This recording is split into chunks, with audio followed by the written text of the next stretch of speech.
I think there is a very common misconception about kind of raising your a product or kind of getting users, which is that you only kind of need to make a great product, and by the simple fact that you kind of share that product out, people will come. Well, that usually doesn't happen, and it's not kind of usually how it's done for, I would say, successful products. Um, it's just kind of by experience, like looking at many companies, it's looking kind of at the ones that kind of manage to get to that velocity of getting a lot of users they don't know. Basically, I think they did two things right that people tend to overlook. One is actually, instead of kind of, building the product in isolation and kind of sharing something that's done, they actually co-built the product with their users. I think it's the first part. And the second part is once they had, I would say, a first version of the product, they were, I would say, happy to share to more people or to share publicly. Um, they actually went out there and did kind of a ton of work and a lot of effort to get that product into the hands of more people. And having a great product was definitely not enough to reach out to reach a bigger audience. So maybe coming back to the first part about co-building product for users, I think what's very important is unless you're kind of have a crazy vision and secret about what you're building, which is extremely rare and means like you're kind of operating at the level of Steve Jobs. So if you're not at the level of Steve Jobs, which I think very few people are, and I don't think we are either, basically, if you work in isolation, trying to make a product for a lot of people, your product will suck. That's kind of a fact. And so the only way to make your product not suck is to actually spend as much time as possible with the people you are targeting and the people that are gonna actually solve the problem thanks to your product.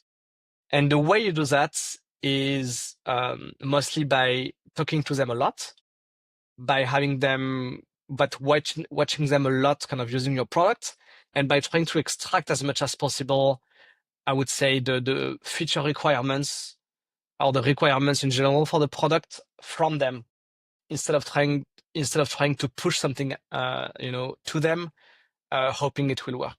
So ideally, even before coding, or I mean, it works only. It works also for other things than just apps. It's like when you're building something, as like even before building a toy or prototype, you should talk to people. You should understand what you're trying to sell them.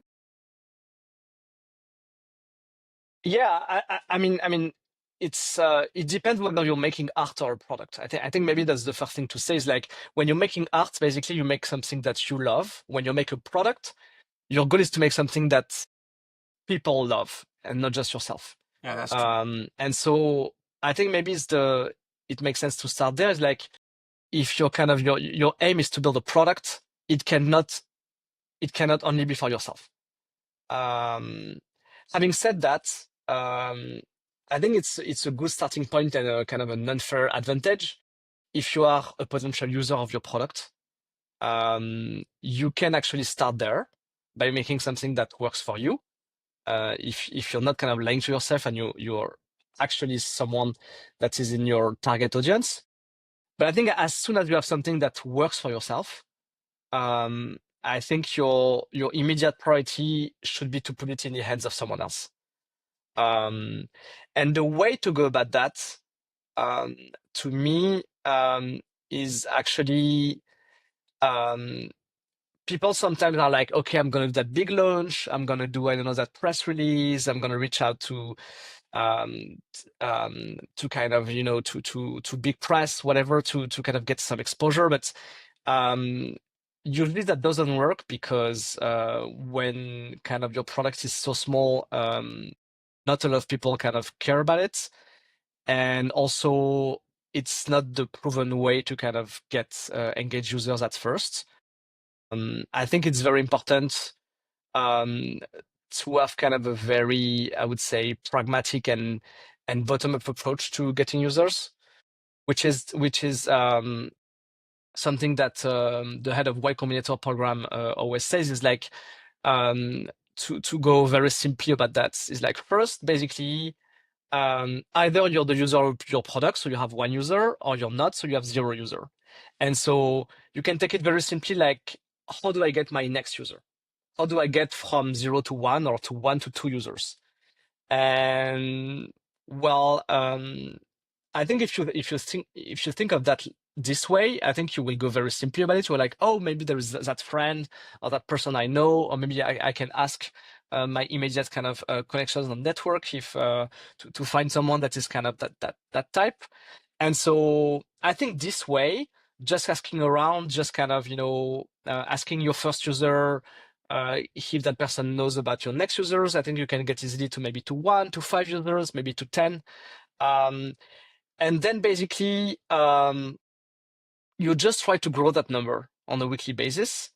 And as you grow it, basically the challenge will kind of evolve very naturally. And so that will force you to kind of be a bit more, I would say, clever about how you go about it, but just at the right level.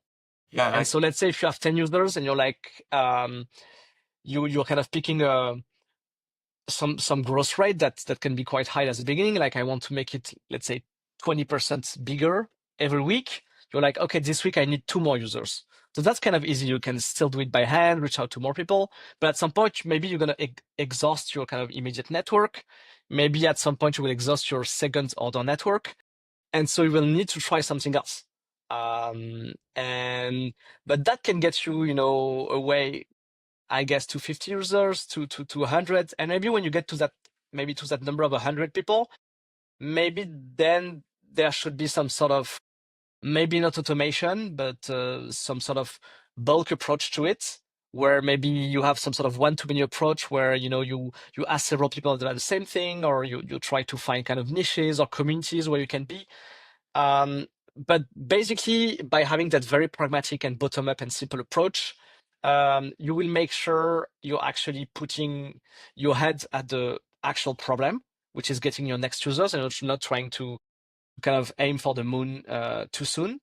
Um, and at the same time, you have a sense basically of progress, and you kind of making sure you're always kind of growing that number, which is I think a very fun way to just feel like you keep moving, and you actually are.